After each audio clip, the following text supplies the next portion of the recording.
Hello and welcome to TBC News. Our top stories tonight. Negative media stereotypes, its impact and solution. I remember the first reports that they sent back to Europe, be they from England or from Germany or from any other European country, they sent very negative reports about Africans.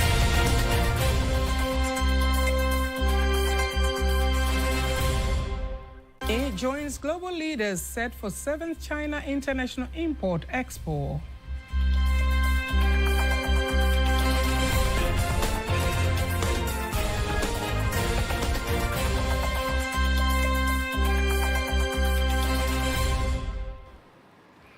Good evening, I'm Agnes Tuniga. You can also follow us live on our YouTube channel, TBC Online, and also get all the latest news through our Instagram, Facebook, and X pages at TBC Online.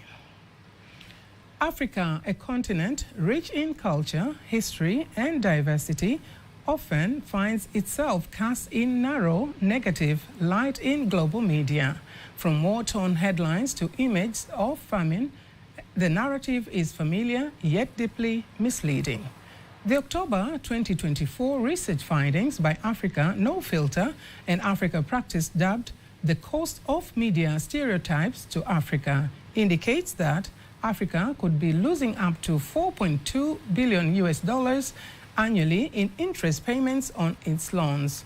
Faithan Gaga has closely examined the origin of this portrayal and what can be done. If you come into my house and steal my jacket, don't then ask me whether I'm ready for my jacket. Poverty, war, disease, famine, the inability to govern itself, and political instability. These are some of the most persistent topics portrayed by global media about Africa. The global media landscape has a significant impact on public perception. But why does Africa remain trapped in a cycle of negative imagery? I think we have to know. I mean, there's no how you can talk about negative portrayal of Africa without going back to history. And therefore, I have no choice but to go back to history. You read this book by Anthony Satin. It's a book called The Gates of Africa. This is when explorers came. They came to explore Africa. Of course, there were so many things they were looking at. They were looking at resources. They were looking at routes, how they could carry their resources out of Africa. And I remember the first reports that they sent back to Europe, be they from England or from Germany or from any other European country, they sent very negative reports about Africans. Of course, there are those who say this is a very rich country. They would say it's a country, a very rich country. Others would actually mention culture. They have very rich culture. But there were those who predominantly reported negative things about Africans. These are savages, they are barbaric, they live backward life. And so the stories were so negative. And I'm telling you, the negativity has never stopped. This diverse continent with 54 countries is usually regarded as one country, whereas issues affecting specific countries are representative of issues across the continent. Sometimes I get annoyed, but sometimes I don't get annoyed. Here I am, former president of my country, no problem in Tanzania. We've never had these problems that they have. But I'm an African, and they see me, and they ask me the problems of Rwanda.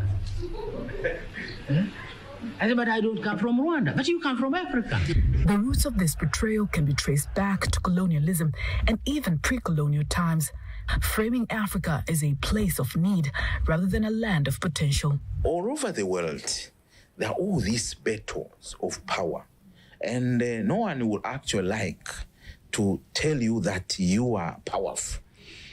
You know, the moment that they tell you that you are powerful, you are competent, you can do anything, it actually tells already that on their side, they may not be able to compete with you. Negative portrayals grab attention, but they come at a cost. Investors who are actually willing to maybe invest in Africa can be somewhat affected by that.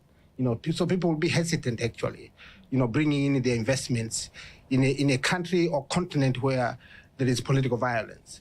So there are so many other aspects of the economy that can be affected by, stereotypical perception. Addressing negative portrayals requires collaboration. Partnerships between African nations and global businesses can foster understanding and highlight the continent's diverse opportunities. We have to make sure that we promote a positive image of ourselves. Despite the challenges we have or we face, we still have some very important things that are happening in Africa. Reframing the narrative about Africa is a collective effort. By amplifying authentic voices and sharing diverse stories, storytellers, journalists, and even individual Africans can pave a way for a more accurate portrayal of this vibrant continent. Faida Ngaga, TBC News. The President of Zanzibar and Chairman of the Revolutionary Council, Dr. Hussein Ali Mwinyi, has arrived in Shanghai, China, and was received by the Ambassador of Tanzania to China, Hamis Musa Omar. President Dr. Mwinyi and his delegation are expected to attend the opening of the 7th China International Airport Expo, CIIE. Tanzania has been given a special recognition in the expo, representing the continent of Africa due to its contribution of more than 17 companies from agriculture sectors, handicraft, and the blue economy. The 7th China International Import Expo, CIE, is under the global spotlight as foreign leaders, industry representatives will gather in Shanghai for the major trade event, which is scheduled to take place from Tuesday, 5th November 2024 to Sunday 10th November 2024. Chinese Premier Li Yang will attend the opening ceremony together with other global top leaders. Deputy Prime Minister and Minister of Energy, Dr. Doto Biteko, says the former Chief of Defense Forces, retired General David Bugozi Musuguri, was an exemplary individual who was committed to ensure Tanzania remains peaceful, secure, and united. Dr. Biteko made the remarks today in Butiama, in Mara region, while delivering the government message on behalf of the President of the United Republic of Tanzania, Samia Suluhu Hassan, during the burial of the retired General Musuguri.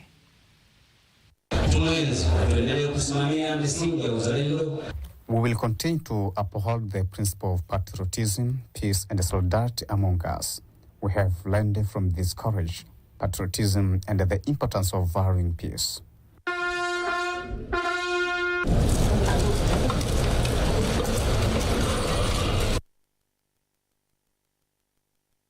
Prime Minister Kassim Majaliwa urged governments that are members of the Africa Public Sector Human Resource Managers Network, APS HRMNet, to recognize the significance of human resource officers in fostering sustainable development through creativity and professionalism in providing services. Representing President Samia Suluhu Hassan, the Prime Minister made the call at the opening of the 9th Africa Public Sector Human Resource Managers Network meeting in Arusha, insisting that human resource management, if managed well, is valuable for the development of Africa. Here's the report by Sechelela Kongola, read by Teddy Mparanyanga. Prime Minister Kassim Majaliwa emphasizes the importance of those managing human resource, while calling on African countries to recognize their significance in bringing about sustainable development. Rasilimali inayosimamiwa vizuri ni tunu ya kuliwezesha bara letu la Afrika kufikia kiwango bora cha maendeleo. Well-managed resources are treasure that enables our continent, Africa, to achieve a high level of development. This is due to the fact that human resources grow in quality but require strong management and a discipline to ensure high efficiency. The issue of creativity and providing better services was also emphasized. Rasilimali watu ndio inayosimamia rasilimali nyingine ili ziweze kuleta tija. Human resources are what manage other resources so that they can effectively provide quality services to the public and contribute to the well-being and development of society. We all must prioritize this, especially as our first priority, so that it can fulfill its responsibilities and bring about the expected result. The Minister in charge of Public Services, George Simbachawene, insists that the human resource officers in Africa play an important role in bringing about desired development, so the challenges they face need to be solved. Rasilimali watu ndio rasilimali muhimu namba moja katika nchi yoyote na katika bara lolote lile. Human resources are the most important resources in any country and on any continent. This opportunity will lead us on accomplishing in these 3 days what will enable our continent, Africa, to be better utilize its other resources. The meeting is being held for the second time in the country, while the last one was held in Kenya in 2023. Small-scale miners in the country have been advised to use alternative technologies in the extraction of minerals and to abandon mercury due to its negative effects on human health and the environment. Here are the details. Speaking at the opening of the Africa Environmental Health and Pollution Management Project meeting in Dar es Salaam, the Permanent Secretary of the Vice President's Office, Engineer Cyprian Lemeja, says Tanzanian government is working hard to tackle the use of mercury. The government, being part of African region, is implementing the Environmental and Health Pollution Management Project. This project has given us the privilege of working with our neighboring countries to pursue a safer, healthier, and a more sustainable future. The government, through NEMC, is hereby commend our achievements through this project in the development and implementation of public health, so as to reduce exposure to mercury from artisanal and small-scale gold miners. On the other hand, the Director General of the National Environmental Management Council, NEMC, Dr. Immaculate Suarez Messi, says Tanzania faces significant challenges due to the global use of mercury, while senior environmental specialist at the World Bank Group, Jane Kibasa, emphasizes on the significance of the project. Let us unite our efforts to create a safer, healthier future for us all.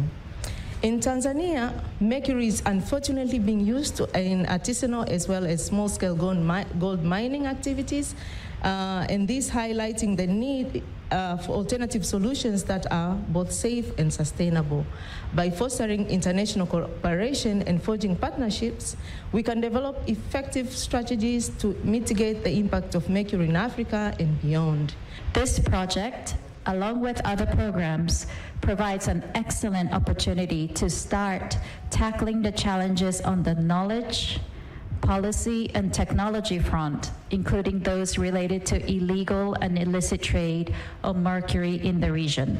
The project to control the use of mercury is implemented in 5 countries in Africa, which are Tanzania, Kenya, Senegal, Zambia, and Ghana.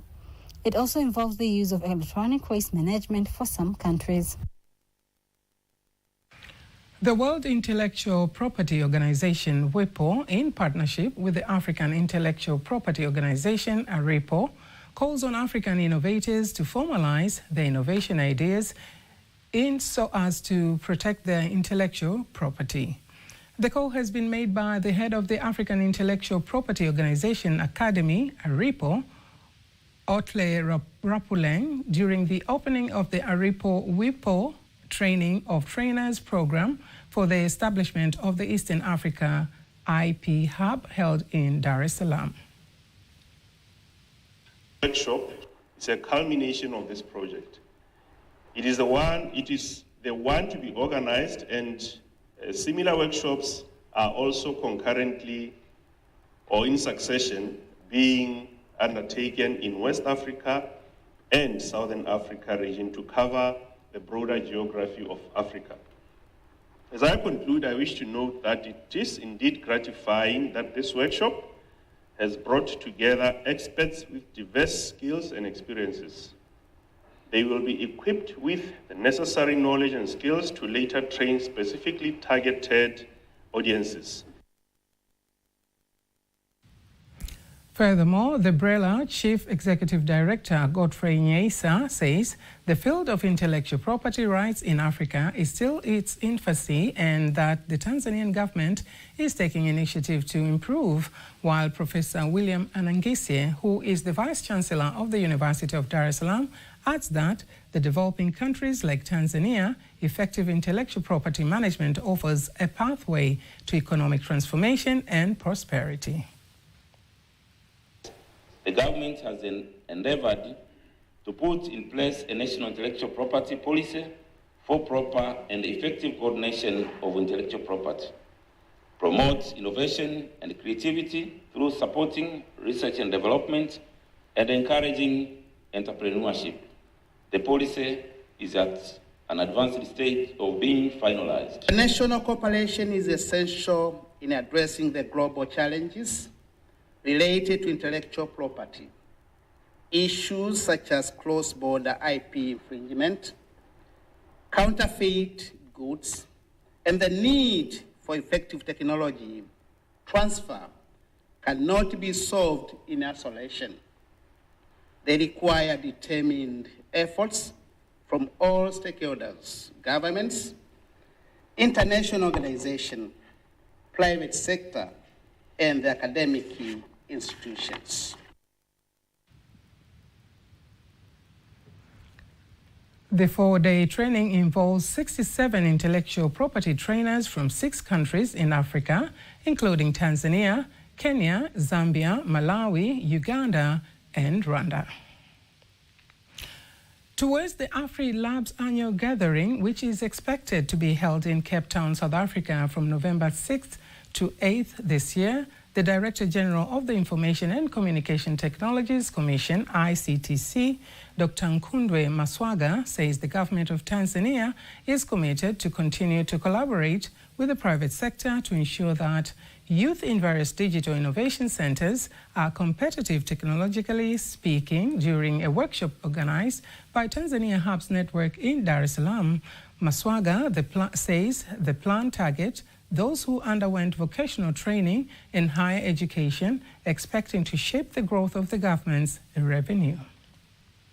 So we are very excited as government to work together with Tanzania Hubs Network so that we can be able to provide platform for our youth. One opportunity that we have in Tanzania is Tanzania at this juncture. We have 21 million smartphones in our network. So that is a gold mine. That is an opportunity for youth. When they innovate, they can make their life and also to create those two things which I've been saying before. That is in the vantage point of government. We do look at solutions that are going to create jobs for youth and solutions that they are going to increase the contribution of the ICT in the GDP of our country. On the other hand, the executive chairperson of Tanzania Hubs Network, Kiko Kiwanga, together with the program manager of Funguo Innovation Program and some young people, say that the AfriLabs platform will open more opportunities for Tanzanian youth to learn new fields related to innovation in ICT programs.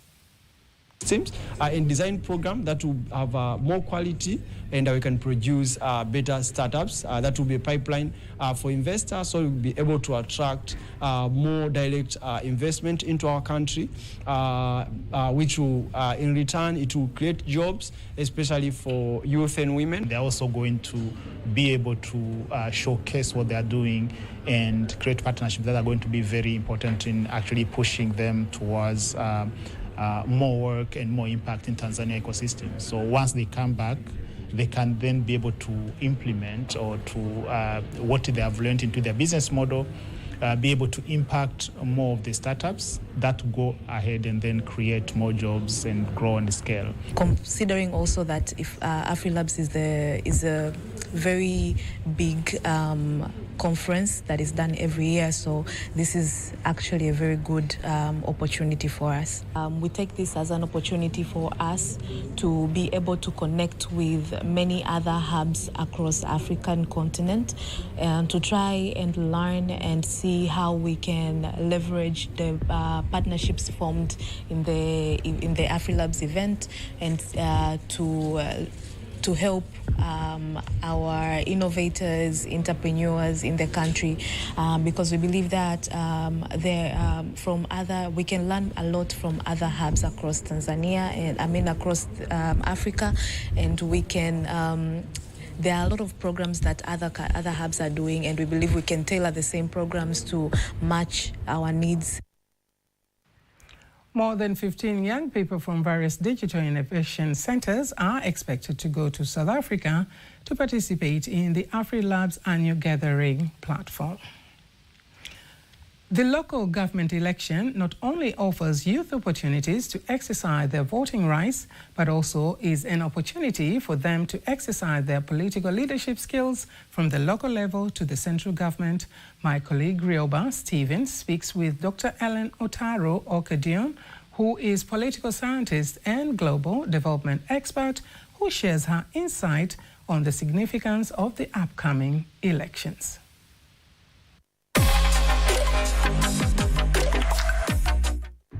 Local leaders are representatives of the citizens in the local governance. They are the ones who work closely with the citizens at the very, very lowest political level, that is at the community setting, village setting, family setting if needs be. But they're the ones who understand what are the issues. They hear what the people want, but they also work closely with the people to address those issues for the benefit of the people. Therefore, it is important to elect the leaders that will represent us, the people, in the communities where we live. It is more so important if the youth participate in the elections, because the youth are the leaders of today. They already know what they want. They are the ones who demand change at every level, and therefore it is of paramount importance that the youth exercise leadership skills within the local community that will help them eventually build the right political skills and participate at the national level within the political structures. Youth are expected to elect the right leaders because the majority of the community settings are actually the youth themselves. And if the youth do not participate in the elections and do not elect their rightful leader, then they will not be able to achieve the desired results and work hand in hand to address the issues that are very important to the youth. And these issues concern not only the habitual places where they frequently visit or are found all the time, but also within the education sector, the infrastructure, the health provision, and so many other aspects of the environment that they live in and the environment that surrounds them.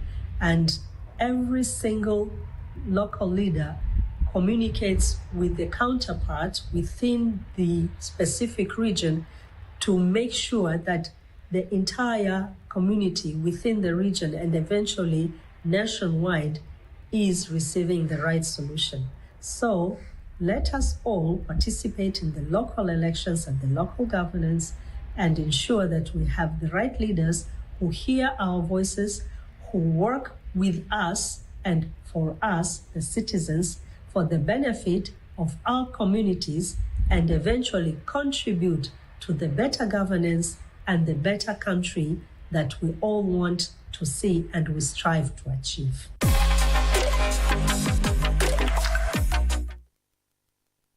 In case you missed any of our stories, remember you can always go to our YouTube channel at TBC Online and watch anytime, anywhere. Now let's take a look at today's exchange rates according to the Bank of Tanzania, BOT.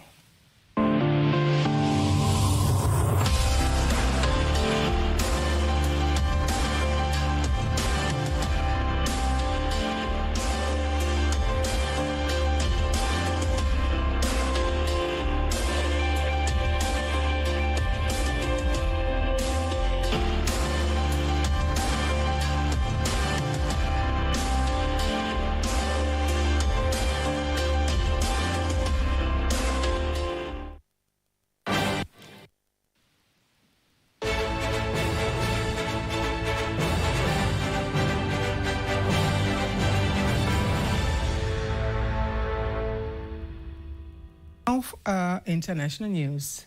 In international news, the campaigns for the U.S. presidency have concluded today with the candidates vying for the opposition being the country's Vice President Kamala Harris from the Democrats and Donald Trump from the Republicans conducting their final campaigns. Here are more details.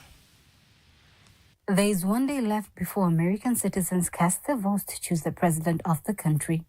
where fierce competition is taking place between Vice President Kamala Harris of the Democrats and Donald Trump of the Republicans, who are facing a tough race in 7 key states. Kamala Harris has campaigned in the state of Michigan, an area known for its automotive industry, where she has expressed encouragement to workers, noting that industrial jobs have decreased by 35% over the past 3 decades. Additionally, the candidate has promised that the government will provide funding for various manufacturing industries, as well as support the automotive industry to produce electric vehicles. On his part, Trump has stated that these changes will lead to job losses for the public and has promised to impose tariffs on imported vehicles.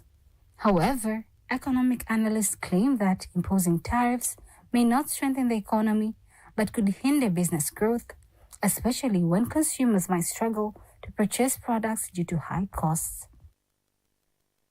Zimbabwe's horticulture industry is targeting a $1 billion sector driven by massive investments. Here are more details. Road traffic accidents usually peak during the festive season, and ahead of the busy December 2024 period, the Cross Alive Road Safety Campaign was officially marked in Musina, South Africa, by the 2 governments of Zimbabwe and South Africa to conscientize road users and motorists on the importance of road safety. With this campaign, we are here to make sure that we promote road safety. That is one of the major aims of the campaign, but also one of the most important things is to make sure that the corridor is safe. So in so doing, we have to collaborate with our Zimbabwean counterparts and other colleagues from the rest of the region, like Zambia and other countries. So we do this almost every year. South Africa's Deputy Minister of Transport, Honorable Nkululeko Hlengwa, emphasized the need for collaborative efforts between the 2 governments to scale down on road traffic accidents, which are inflicting huge costs to the 2 neighboring countries' economies. This is a collaborative effort across the 3 spheres of government, but above and beyond, it is a regional responsibility to ensure that there is an effective and efficient movement of passengers, goods and services along the cross-border corridors. The campaign involved a simulation of a multi-stakeholder emergency response in the aftermath of a road traffic accident to save lives. Managing Director of the Traffic Safety Council of Zimbabwe, Munesu Munodawafa, said his organization will work full throttle to reduce road carnage this festive season. In the unlikely event that there is an accident on the way, the 2 governments, the 2 sides have to respond to it. It doesn't matter whether it's this side, the South African side or the Zimbabwean side, but we need to respond and save lives. That's why we carried out this joint campaign. After the engagement, the South African delegation had the chance to tour the newly refurbished Beitbridge border post, which had peaked during the festive season and was over 200 buses and more than 1,200 personal vehicles on a daily basis.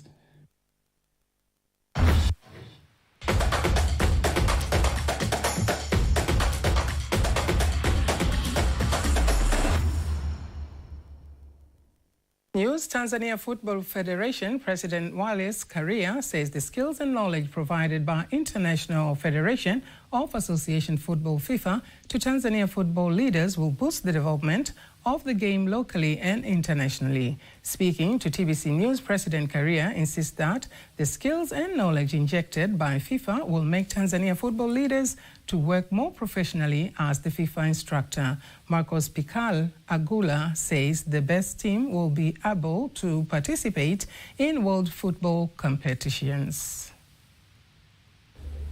We need to have more of this training to those who are in secretariats of the clubs. CEO, most of the CEO are here today, but I think we need, because, you know, also football is a politics. Maybe someone is here as a chairman and CEO, but after a few years, he was not there. I really hope that Tanzanian clubs are there, one of the two or two of two, who knows? Huh? So I know it's difficult, and we will discuss today. First item is about strategic planning. And do not worry, we will kind of guide you. We will give you the formatting. We will give you the guidelines. And that was sports news. And now for the weather update. Good evening, dear viewers. I'm Desderi Moses from Tanzania Meteorological Authority. Welcome to the next 24 hours weather forecast starting at 9 p.m. tonight. Windy patterns are showing moderate windy moving at a speed of 20 kilometers per hour over Lake Victoria, Lake Tanganyika, Lake Nyasa, and the entire coastal strip of Indian Ocean. And rainfall patterns are showing that reduction of rainfall signals are expected, especially over the coastal regions of our country. And tonight, dear viewers, it is our expectation that the entire country to feature dry condition. Tomorrow, it is our expectation that partly cloudy condition is expected over Lake Victoria regions as well as over the western part of our country. For southwestern highlands regions, rain showers is expected to be featured over the entire region. And the remaining part of our country is expected to be mainly dry. And now, let's have a look at the weather forecast for the next 4 days for some regions in our country.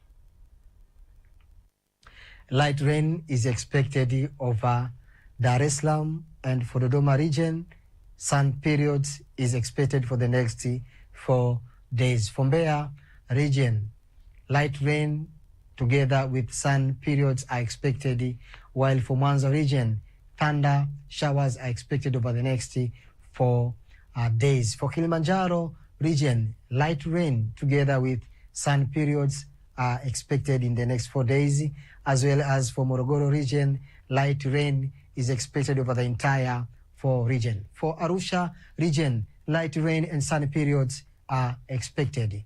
From Tanzania Meteorological Authority, until next time, good night. Well, dear viewers, and that is the end of our news bulletin for tonight. My name is Agnes Tuniga. Thank you very much for watching.